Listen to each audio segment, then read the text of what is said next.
Thank you, Madam Chair. Madam Chair, I would just like to give my observation with respect to the consolidated verified answer ad cautelam of the respondent, the Honorable Vice President. Madam Chair, this is the title itself is likewise similar to the previous answer that they filed during the 19th Congress. It was also a verified answer ad cautelam.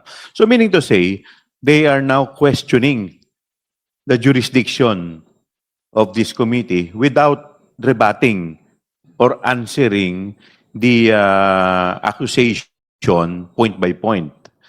Madam Chair, I understand that we have already decided about the jurisdiction. Therefore, I will no longer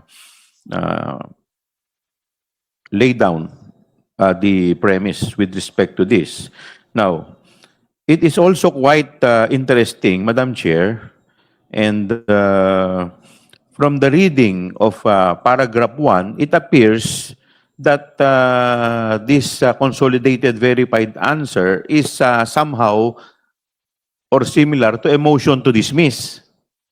Because if I may read, Madam Chair, what is written under paragraph 1, it provides that, and I quote, no different from the 2025 articles of impeachment filed against respondent before the Senate and declared void ab initio by the Supreme Court in Duterte versus House of Representatives, this impeachment complaint must be dismissed. Under our rules, Madam Chair, this is a prohibited pleading, Madam Chair. So, aside from that, Madam Chair, in addition to what the Honorable Rufus Rodriguez had said, if we will read the verified answer, this is, we will arrive into a conclusion that this is a general denial. Now, under the, Madam Chair, it is well settled principle that under the rules of court, that a denial is not specific simply because it is so qualified by the defendant.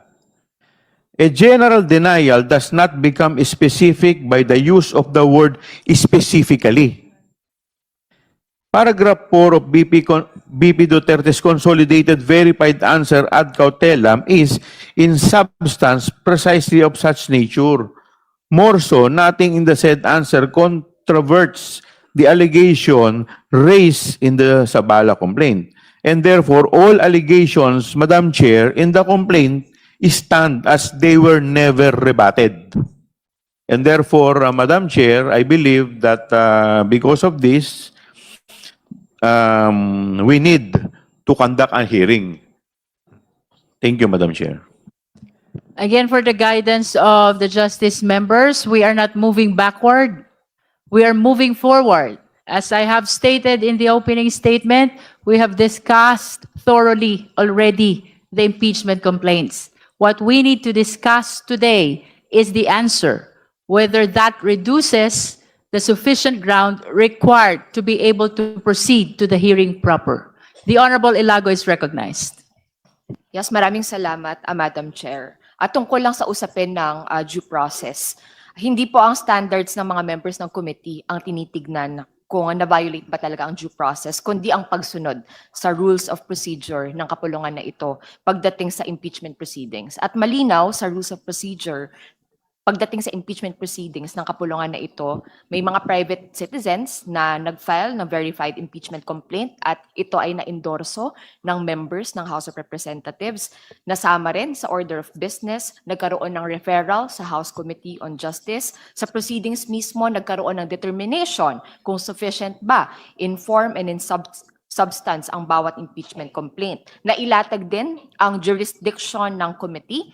At si VP Sara naman po ay isang impeachable officer at may ultimate facts na tumutukoy sa grounds na nailahad ng mga complaints. Nakita rin ng mayorya ng members ng Committee on Justice na hindi sufficient no, in substance ang mga complaints. Ngayon, nabigyan na nga ng pagkakataon si VP Sara Duterte na mag-file ng kanyang reply, ngunit hindi naman niya na-address ang mga grounds doon sa mga nasabing impeachment complaint. Ayan. Kaya, Madam Chair, hayaan nyo na lang na bahagi ko rin sa kapulungan na ito na tayo po ay consistent doon sa sinabi natin na sufficient po in substance yung mga impeachment complaint, ay naniniwala din po tayo na sufficient pagdating sa grounds ito pong third impeachment complaint at sapat po ang batayan para magpatuloy sa hearing ang impeachment complaint laban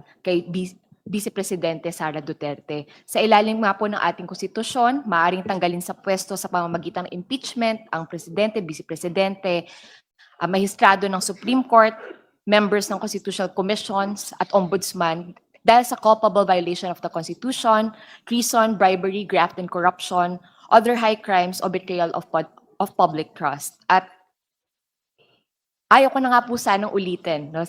Dahil po sinabi ng ating Madam Chair na hindi tayo babalik dun sa mga napag-usapan na at napagdesisyon na ng mayoryang ng kapulungan na ito. Ngunit talaga naman pong hindi matatawaran yung bigat ng mga accusation hinggil sa maling paggamit ng 500 million pesos sa confidential funds sa ilalim ng OVP at 112.5 million pesos sa ilalim ng DepEd. Higit po na nakakabahala yung paggamit din ng mga peking pangalan at dokumento upang pagtakpan ang korupsyon sa OVP at DepEd. At ang pondong ito ay mula sa kaban ng bayan at mula sa buwis ng bawat Pilipino. Ngunit ginamit ng VP ayon sa kanyang kagustuhan tayo ng pagiging confidential nito umano. No? Kaya po, hindi talaga patatawaran yung bigat ng accusations na ito at nakakabahala rin po yung accusation sa pag-hire ng assassin para pumatay. Sa mga maliliit po na tao, nakukulong agad sa pagnanakaw ng delata para lang makakain o may pagpatay agad sa mga ordinaryong mamamayan kapag po naakusahan na sangkot sa gera kontra droga. Pero bakit po sa pangalawa na pinakamataas natin na opisyal sa pamahalaan ay wala pang pananagutan. Ayan. Kaya po sa pangkabuuan, malakas po talaga ang basis para magpatuloy sa impeachment proceedings na ito at matuloy-tuloy po natin ang landas tungo sa pananagutan. Maraming salamat, Madam Chair. Thank you, Honorable Ilago. Any other member who wish to manifest on the sufficiency in ground of the third impeachment complaint, that is Father Saballa et al. Impeachment complaint? The chair wishes to state for the record that with the waiver of filing of the and fourth impeachment complaint, the complaints and answer are deemed submitted for the purpose of determination of sufficiency in ground. Since the complainants waived already the filing of the reply, we have no reason to anticipate the filing of a rejoinder. It therefore means that the answer of the respondent is the last responsive pleading, which will be included in our consideration in the determination of sufficiency in ground. Any other member who wishes to manifest on the third complaint? Madam Chair. Madam Chair. The Honorable Ko. Thank you, Madam Chair. Madam Chair, gaya po ng ibang mga miyembro ng ating Committee on Justice, ako rin po ay gustong magpahayag ng dismaya sa naging developments ng sagot ni VP Sara Duterte. Sa ideal, meron pong 2 impeachment complaints na kinakaharap si VP Sara. Sana po ay nagkaroon ng oras, nagkaroon ng pagdetalye, ng pagsagot sa mga bawat paragraph, bawat recital of ultimate fact, bawat ground na inaakusahan ng publiko si VP Sara. Sana po naging oportunidad ito para namnamin ng House Committee on Justice, yung mga miyembro nito, yung iba't ibang posibleng depensa ni VP Sara Duterte. Yun nga po yung ating mga pinoint out doon sa discussions of sufficiency of substance and form. Hindi ito ang panahon para dito.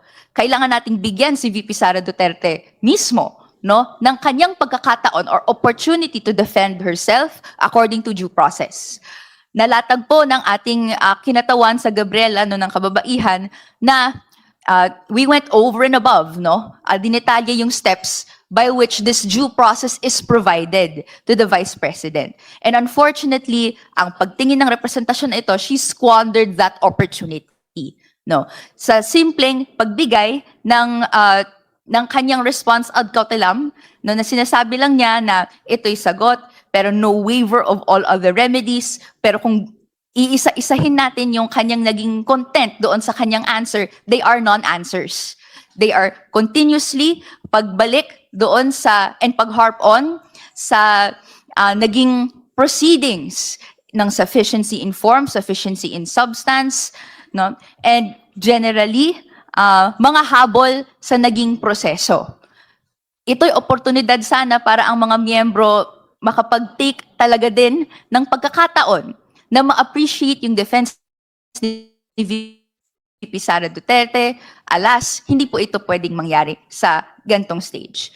That is why, no, Madam Chair, no, I'd love to also exhaustively, no, provide rebuttals or ang ating pananaw dun sa kanyang mga depensa, no, and in defense of the grounds that we see exist for the proceeding of the impeachment complaint. So sa kinatawan po na ito, there is basis for us to say there is sufficiency in grounds. Perhaps I can manifest later, no, ano po yung mga grounds na yon. But because at least for now, no, ang dinedeliberate natin is yung sagot, no, and paano nito ma-i-impluwensyahan yung pagtingin natin sa sufficiency in grounds, no. Kailangan nang magpatuloy sa trial. Or at least kailangan magpatuloy sa hearing on probable cause sa level po ng House Committee on Justice. No, magkaroon ng compulsion kay VP Sara and the other witnesses, no, para i-present na yung evidence dito sa harap ng House Committee on Justice. That's all for now, Madam Chair. Thank you, Honorable Ko. Again, I wish to state for the record that while some members wish to manifest on a per ground basis, just like what the Honorable Rodriguez did, I wish to share to the members that under Section 7, what is being determined is the complaint's sufficiency in ground. In other words, we will be later on voting on the sufficiency in ground of the entire impeachment complaint and not per ground. Nevertheless, the committee welcomes the manifestation on specific ground if that is the desire of the justice members. Any other member who wishes to manifest on the sufficiency in ground of the third impeachment complaint? The Honorable Tino? Maraming salamat, Madam Chair. Tingin ko maaaring panindigan ng kinatawang ito na sapat at matibay ang mga batayan o ang grounds upang ituloy ang proseso ng impeachment laban kay Vice Presidente Sara Duterte. Particular dito sa third complaint at maging dun sa fourth complaint. No?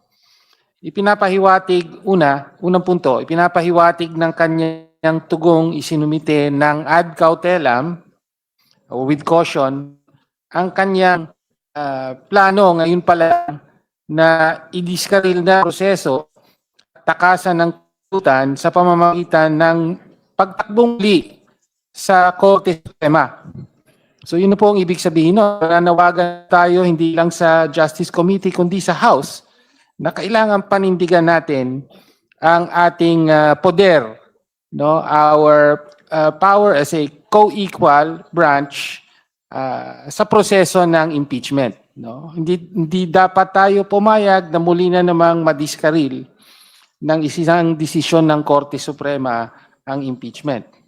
No? Pangalawang punto, kapansin-pansin ang kawalan ng tahasang pagtanggi sa mga mismong paratang laban kay Vice Presidente. So walang tahasang pagtanggi ang Vice Presidente sa mga aligasyon.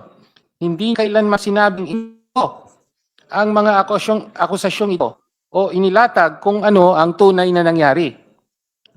Nagtatago lamang siya sa likod ng mga pamimiloso po ng mga abogado at teknikalidad tulad ng kawalan umano ng due process at ang kapusan daw ng ebidensya laban sa kanya. Pilit niyang ginigit na walang ultimate facts ang mga reklamo at wala raw siyang dapat sagutin. Ngunit pinabubulaanan ang pahayag na ito ng mismo sarili niyang mga sagot. No? Nagawa niya, for example, na talakayin ang mga usapin ng command responsibility, no? Ang kung katanggap-tanggap ba o hindi ang ebidensya, at ang maging yung timing ng aksyon. Pinatutunayan lamang nito na malinaw ang mga akusasyon at lubos niyang nauunawaan ang bigat ng mga ito. Presidente, na dapat munang hintayin ang pinal na desisyon ng Commission on Audit o ng mga korte bago umusad ang impeachment. Pilit niyang binabaluktot ang katangian ng prosesong ito. Mas mataas ang pamantayan ng serbisyo publiko kaysa sa simpleng kawalan ng final judgment mula sa korte. Hindi ang pagiging malaya sa hatol na kriminal ang sukatan para sa mas mataas na posisyon, sa mga pinakamataas na posisyon, kundi ang pananatiling karapat-dapat sa tiwala ng taong bayan o public trust. No? Hindi sapat na sabihin na hindi naman ako convicted, therefore hindi ako dapat ma-impeach. No? High public office demands a higher standard. Kaya nga po isang ground yung for impeachment, yung betrayal of public trust. Sinasalamin ng ganitong palusot ang katangian ng mga umaabuso at nagnanakaw sa pondo ng taong bayan ng mga public officials na nagtatago sa likod ng mga batas habang walang awang pinagkakaitan ng batayang serbisyo ang mamamayang Pilipino. Walang batayan ang pag-iyak niya ng kawalan ng due process. Nabigyan siya ng abiso ng komiting ito, minigyan siya ng pagkakataong sumagot at nakapagsumite nga siya ng kanyang panig. Sa kabilang banda, nais po nating irehistro at nagpapahayag tayo rito ng mahigpit na reserbasyon sa pagsama ng mga paratang ng sedition, destabilization at kaugnay, both in the third as well as the fourth complaint, bilang mga batayan o ground sa reklamong ito. Madalas na ginagamit ng mga nakaraan at ng kasalukuyang Marcos Jr. administration ang mga paratang na ito upang supilin ang lehitimong pagtutol para patahimikin ang mamamayan at gawing sandata, lalo na laban sa mga progresibo at sa tunay na oposisyon. Hindi natin dapat pahintulutan ang pag-abuso sa mga kasong ito para sa pampulitikang panunupil. Pilit ding binababa ng Vice Presidente ang antas ng pagdinig sa pamamagitan ng paghingi ng mga ebidensyang pangkorte sa yugtong ito. Ginagawa ang pagtimbang sa mga testimonya at ebidensya sa formal na paglilitis sa Senado, hindi sa panimulang pagsusuri ng komiting ito. Hindi sapat na dahilan ang kawalan ng court grade evidence upang patayin ang reklamo sa ngayon. No? Tahasang paglapastangan sa mamamayang Pilipino ang paggamit ng ganitong mga taktika upang iwasan ang pananagutan. Umaalingaw-ngaw ang panawagan ng mamamayang Pilipino para sa hustisya. Kinakailangang harapin ng Vice Presidente ang formal na paglilitis sa Senado. Dapat ipagpatuloy ng walang pag-aatubili ang prosesong ito upang mabunyag ang buong katotohanan at mapanagot ang dapat managot. Maraming salamat po. Thank you, Honorable Tino. The Honorable Nasal. Thank you, Madam Chair. You mentioned earlier that just a point of clarification, you mentioned earlier that no additional pleadings will be allowed after It the is hearing. because the complainants who are given the opportunity to answer the answer, Yes, ma'am. that is by way of filing a reply, already waived that opportunity. The subsequent pleading is supposed to be an answer to the reply. We call that rejoinder. Because of the waiver of the filing of the reply, there is no reason anymore to anticipate the filing of rejoinder. And it therefore means that the answer filed by the respondent is the last responsive pleading for the purpose of the justice member's determination of sufficiency in ground. The Honorable Nasal.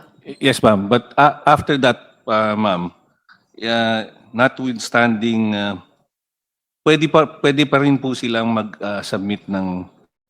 Definitely that will happen during the hearing proper. Yeah, okay. For the guidance of the members, the proceeding before the Justice Committee may be summarized into 5 steps. The first step is the determination of sufficiency in form. We are done already with that. Second step is the determination of sufficiency in substance. We are done already with that. Our third step is the filing of responsive pleadings. That includes the answer, the reply, and the rejoinder if there's no waiver of the filing of reply. These pleadings will be used for the purpose of the determination of sufficiency in ground. The next is the fourth step. That is the hearing proper. Notwithstanding the failure of the answer of the respondent to address the specific allegations of offenses and grounds, the respondent can still Submit it. present their evidence during the hearing proper. Thank you very much, ma'am. To complete the steps after the fourth step, when we are done with the presentation of all the evidence and witnesses of both the complainant and the respondent, we proceed to step 5.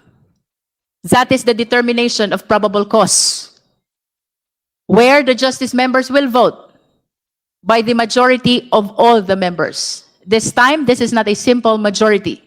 This is majority of all the members, which means it includes even those who are not attending the committee hearing.